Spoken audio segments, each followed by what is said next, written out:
Bonjour, bienvenue sur le plateau de Cook Midi au Salon International de l'Agriculture. Votre rendez-vous avec la cuisine facile, au naturel et au quotidien. Et aujourd'hui, dans cette émission, eh bien, on va ramener notre fraise, puisque nous allons parler de ce fruit, l'un des fruits préférés des Français. On en consomme un peu moins de 3 kilos par an et par ménage. On en produit plus de 57 000 tonnes par an dans l'Hexagone. On verra dans quelle région avec nos invités que je vais vous présenter immédiatement. Michel Piquet, bonjour. Bonjour Monsieur Lefebvre. Alors vous êtes... Oh, qu'est-ce que ça fait sérieux quand on dit bonjour sérieux, Monsieur Lefebvre, mon Dieu. Alors, vous êtes producteur de fraises en Sologne. En Sologne, exactement. Alors moi je croyais qu'on produisait des fraises uniquement en Aquitaine et en Bretagne. Non, non, non, c'est un produit qu'on va trouver dans un certain nombre de régions en France, du sud-est de la France jusqu'au nord d'ailleurs. Alors effectivement, l'Aquitaine avec le Lot-et-Garonne et la Dordogne, hein, qui sont des départements très importants en termes de volume, avec bien entendu le Finistère, les Côtes-d'Armor, chez nous en Loir-et-Cher évidemment, et puis la région Rhône-Alpes, hein, le nord de la région Rhône-Alpes, et puis également les monts du Velay en Auvergne, hein, qui en moyenne altitude déjà sont aussi des producteurs de fraises. Alain Je pense n'avoir oublié personne. Bonjour. Alors Alain, vous êtes directeur des rédactions de Rustica. Il y a les régions de production, il y a une autre grande région de production, c'est le jardin des particuliers et les balcons des particuliers. Jardin des particuliers en pleine terre, mais même aussi en jardinière. Et même les grandes villes sont conquises par le fraisier, par les fraisiers. Il n'y a rien de plus plaisant que d'aller grappiller une petite fraise tous les jours sur son balcon, sa terrasse ou dans son jardin, bien sûr. Allez, côté cuisine, on va retrouver Marie-Laure Chassagnette. Bonjour Marie-Laure. Bonjour. Alors, quelle recette allez-vous nous préparer? Recette qui, je le rappelle, figure sur votre blog Rosencook, mais également que vous pourrez retrouver sur le profil YouTube Village Semences. Alors, dites-nous tout. Alors, aujourd'hui, je vais vous préparer un beurre de fraise. En fait, il s'agit... Un beurre de fraise. Un beurre de fraise, oui, dit comme ça vous parle peut-être pas trop. Mais en fait, il s'agit d'une sorte de pâte à tartiner que je réalise avec une matière grasse, donc du beurre ou de la margarine, et pour la moitié, une purée de fraises au spéculoos et au basilic. Ça s'adresse à qui? Ça s'adresse à ceux qui en ont assez de la pâte à tartiner, mais qui n'aiment pas forcément les confitures de fraises trop sucrées? Alors, je pense qu'au printemps et en été, on a besoin d'un peu plus de fraîcheur. Et la pâte à tartiner, c'est très bon, mais au bout d'un moment, il faut changer un peu. Et donc là, ça vous permet d'avoir une pâte à tartiner très fraîche, qui a un bon goût de fraise et qui, malgré tout, est quand même allégée, puisque la fraise n'est pas très calorique et que c'est la moitié quasiment du produit fini. Et c'est vraiment délicieux. En tartine, c'est super bon. C'est ce qu'on goûtera tout à l'heure. Je vous laisse travailler. Michel. Oui. Il y a une fraise ou des fraises? Il y a des fraises. Il y a combien de variétés de fraises aujourd'hui? Il y en a beaucoup, mais bon, disons que nous, professionnels, on travaille en principe avec un nombre de variétés assez restreint. À savoir que en France, la variété la plus connue et la plus appréciée du consommateur, c'est incontestablement la variété Gariguette, qui est une fraise longue, qui a une notoriété quand même assez importante, et c'est tant mieux parce que c'est un produit tout à fait remarquable. Et puis derrière, on a tout un ensemble de variétés, on va dire de fraises rondes, type Cléry, type Darselect, hein, des choses comme ça, qui vont être utilisées au printemps par l'ensemble des régions. Et puis également, ce qu'on a qui est vraiment une perle aussi, c'est la variété Charlotte sur la fraise d'été remontante, qui est une variété qui a un arôme absolument fabuleux. D'ailleurs, vous savez ce que disait le dramaturge allemand Goethe, hein, il disait que pour connaître le goût des fraises, il fallait demander aux enfants et aux oiseaux. C'est vrai. C'est vrai. Et vous savez, je vais même aller plus loin. Nous qui sommes producteurs, quand on plante en sol, il y a quelqu'un aussi à qui on peut demander cette question, poser cette question, c'est aux chevreuils. Ah bon? Parce que figurez-vous que les chevreuils sont très friands, eux, des feuilles de fraises. Et ils préfèrent les feuilles de Gariguette aux autres variétés. Vous voyez qu'ils ont bon goût, hein? Et alors, qu'est-ce qu'on plante dans les jardins amateurs, Alain? Eh bien, on plante il y a deux grands groupes de fraises. Il y a les fraises qui sont dites non remontantes, qui font une grosse production, mais en une seule fois. Et puis, on a des fraises remontantes qui vont produire pendant toute la fin du printemps et l'été. Donc, on a un peu des deux dans son jardin. Parce que quand on veut faire des confitures, on a besoin d'avoir beaucoup de fraises d'un seul coup. Donc, on va prendre une variété non remontante. Et puis après, pour le plaisir de déguster, parce que la fraise ne se conserve pas, c'est vraiment le fruit que l'on va cueillir et qu'on va manger dans la journée quand on est producteur dans son jardin. Et donc là, on va prendre des variétés remontantes. Alors les variétés remontantes, elles nous permettent d'avoir des fraises jusqu'à quelle période? On va jusqu'en septembre. Si jamais l'arrière-saison est très belle, qu'on n'a pas eu trop de sécheresse, on va produire des fraises même un petit peu plus loin. La grosse production, c'est dans les jardins, ça commence, allez, on va dire au mois de juin, si jamais l'hiver n'a pas été trop tardif. Et puis juillet, août, septembre, voilà, c'est la grosse production pour nous jardiniers. Et alors, Michel, pour les professionnels, ça commence quand la saison des fraises? On doit pas tarder à y arriver, là. Oui, voilà, la succession des régions fait qu'en ce moment, on a déjà de la fraise en Lot-et-Garonne. Ça fait que c'est le tout début, évidemment, hein. On a de la fraise dans le sud-est, on a un petit peu de fraise également dans le Finistère, à Plougastel. Et puis, successivement, vont arriver jusqu'au mois de mai, jusqu'à fin mai, comme je vous disais, les fraises du Périgord, les fraises de Sologne, les fraises de la région de l'Isère, Rhône-Alpes, ainsi de suite. Et puis, ce seront nos collègues et amis des Monts du Velay qui termineront la saison de printemps, puisque eux vont arriver vers mi-juin. Et ça, c'est des fraises de pleine terre, des fraises de serre? En général, toutes les fraises sont protégées par du plastique parce qu'il est bien évident que le fruit est extrêmement fragile et on ne peut pas prendre le risque qu'une pluie les abîme parce qu'on perdrait toute notre récolte. Mais la proportion de fraises de pleine terre en France est encore un petit peu supérieure à 50% et le reste est produit sous une méthode qu'on appelle jardin suspendu, c'est-à-dire dans des sacs de tourbe, dans des sacs d'écorce de pin, des choses comme ça. Et à quelle période la fraise est au mieux de sa forme? En termes de goût, parce vous que là, voulez dire? Si vous me donnez une réponse, finalement, vous allez me parler d'une région, vous allez vous fâcher avec tous vos collègues de Non, notre je ne veux région. pas me fâcher avec toutes les autres. Non, mais je pense que, en fait, quand je vous dis succession des régions, je veux dire par là qu'une gariguette des Costières de Nîmes, évidemment qu'au mois de mars, ça va être parfaite. Chez nous, on est encore bien loin d'avoir des fraises en Sologne. On les aura au mois de mai.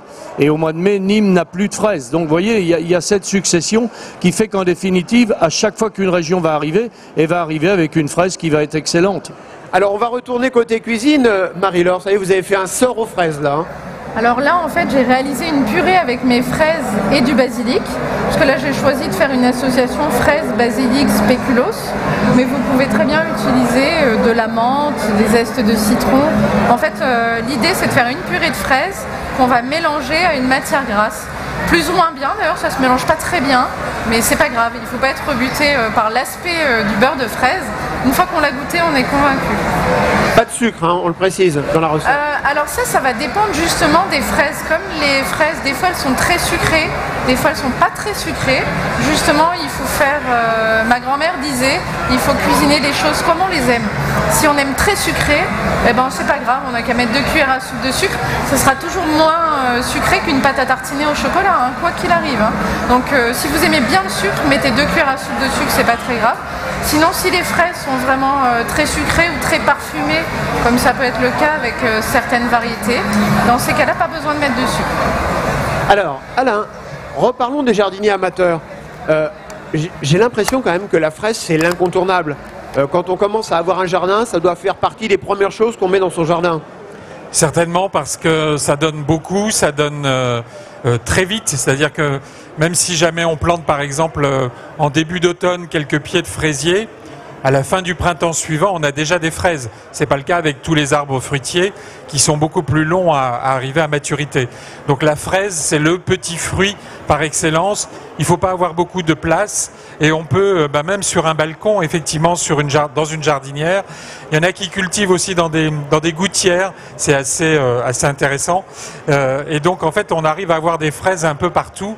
Et c'est ça l'avantage. Il faut juste avoir du soleil, surveiller parce que ça demande quand même un arrosage assez régulier. Et puis, plus la terre est riche, et bien plus généreux seront vos fraisiers parce que c'est un petit fruit très gourmand, très très gourmand. Et vous faites partie des rares gourmands à avoir goûté, on va dire, les fraises les plus chères de France, voire les plus chères du monde, celles de l'avenue de l'Opéra. Avenue de l'Opéra, oui, il y a 1 ou 2 jardiniers qui produisent leurs fraises sur leur balcon. Et là, c'est quand même le sommet du luxe. C'est la fraise de luxe. Michel Piquet, il ne vous a pas échappé, depuis le début de ce salon, à Paris, il fait très très chaud. Des températures largement supérieures aux moyennes de saison, comme disent nos amis de la météo. Oui. Est-ce que ça vous inquiète, vous, les producteurs de fraises, en ce moment ? Disons que les régions précoces qui sont actuellement, comme je vous le disais, en train de démarrer leur production, pour eux c'est plutôt bien parce que ça leur donne un petit peu de précocité. Par contre, les régions plus tardives comme nous, on ne sait pas très bien sur quel pied danser parce qu'en fait, on avait c'est vrai, des températures très élevées les après-midi, mais on avait aussi des températures très très basses la nuit. On avait des amplitudes très importantes entre les plus 17, plus 18 le jour et des moins 4, moins 5 la nuit.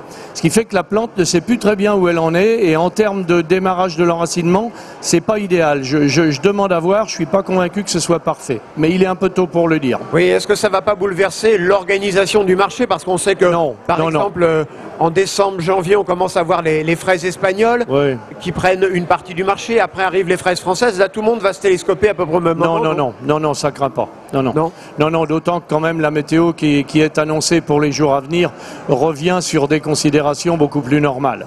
Oui, d'ailleurs, il faut le dire, il faut le rappeler à nos amis téléspectateurs, ressortez les pulls à partir de demain. Marie-Laure, on en est où? Voilà, vous êtes en train d'écraser le beurre. Enfin, je suis en train d'écraser mes spéculoos entre deux bols de même taille. Vous voyez, il ne faut pas beaucoup d'ustensiles en fait pour faire ce beurre de fraise. Et ensuite, après, je vais mélanger les trois ingrédients du mieux que je peux.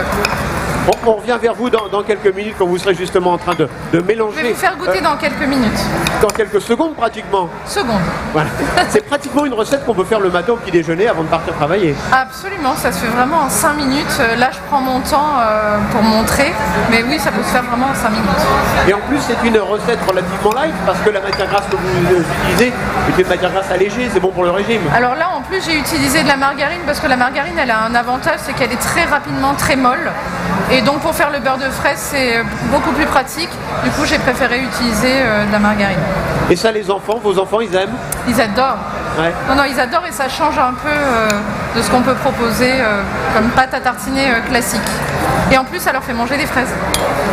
Alors, moi, je voudrais qu'on parlait tout à l'heure de la concurrence. Michel Piquet, aujourd'hui, qui sont nos concurrents dans le domaine de la fraise? Parce on a parlé de l'Espagne, mais il y a aussi, on a vu ces jours-ci dans les rayons des fraises venant d'Allemagne. Oui. L'Allemagne est un concurrent important sur la deuxième partie de saison. L'Espagne et le Maroc étant, on va dire, des concurrents en début de saison. Mais malgré tout, je ne sais pas si on peut utiliser de façon aussi abrupte le mot concurrent. Parce qu'en fait, l'Espagne et le Maroc, principalement, travaillent avec des variétés californiennes qui n'ont rien à voir avec les produits français. Et donc, en fait, c'est vraiment un choix, c'est une option que va prendre la personne qui va acheter une barquette de fraises. Quand elle achète une barquette de gariguettes, elle sait très bien qu'en face d'elle, elle va avoir un produit dont elle attend beaucoup de choses. Quelqu'un qui va acheter une barquette de fraises espagnoles n'est pas dans la même attente. Mais je respecte tout à fait les deux actes d'achat. Alors, à tous les deux qui êtes des spécialistes du jardinage et de la culture des fraises, moi j'ai un problème dans mon jardin. Et c'est ce que disait Goethe dans son ouvrage. Il disait, les oiseaux ils connaissent le goût des fraises, les oiseaux ils mangent les fraises. Alors comment je peux faire, moi, pour ne pas que les oiseaux viennent manger mes fraises? Au niveau du jardinier, vous allez mettre des arceaux et puis vous allez mettre un filet de protection. C'est suffisant, ça n'empêche pas la pluie d'arroser vos fraisiers, d'avoir le soleil qui traverse, et vous allez les protéger quand les fraises vont commencer à mûrir. Parce que les oiseaux ont un œil très perçant et repèrent la maturité des fruits bien avant nous. Donc c'est un moyen de les protéger. On peut aussi les cultiver sous tunnel plastique comme les producteurs, mais de façon plus modeste. Et comme ça, vous aurez une protection. Mais mettez simplement quelques arceaux et un filet de protection pendant tout le temps de la production et vous serez tranquille. Michel, petit détail aussi, on parle beaucoup des fraises qui sont sous serre ou sous tunnel en plastique. C'est un mode de culture qui fait qu'on évite aussi d'utiliser des produits de synthèse, des produits de traitement pratiquement. Oui, disons que la protection plastique fait que notre serre ne sera pas soumise aux pires conditions hygrométriques en cas de pluie et de choses comme ça. Et donc, en principe, on a un allié utile à ce moment-là pour éviter toutes les maladies de pourriture type botrytis, des choses comme ça. Ça, c'est sûr. Voilà, bien moi je me suis venu rejoindre Marie-Laure. Alors là, on vous a mis la pression parce que même pas le temps de faire les tartines pratiquement. C'est ça. Voilà. Il faut vite faire les tartines, regardez. Une secondes, on va quand même en faire quelques-unes que vous viendrez goûter tout à l'heure. Finalement, cette recette, elle serait presque très très bonne pour les régimes. Hein. Mais oui, elle est vu que la fraise n'est pas très calorique, vraiment j'insiste sur le fait que c'est une recette légère et gourmande. C'est vraiment très très bon à tartiner. Vous pouvez le mettre sur du pain, des croûtons, sur ce que vous aimez. Et vous allez voir, c'est vraiment délicieux. Comme il nous reste exactement 5 secondes, je vais la goûter. Ah. C'est absolument formidable et fantastique. Eh bien, merci beaucoup. Merci beaucoup, Marie-Laure. Merci, messieurs, d'avoir participé à cette émission. Et je vous le rappelle, cultiver son jardin, c'est produire du bonheur. À bientôt.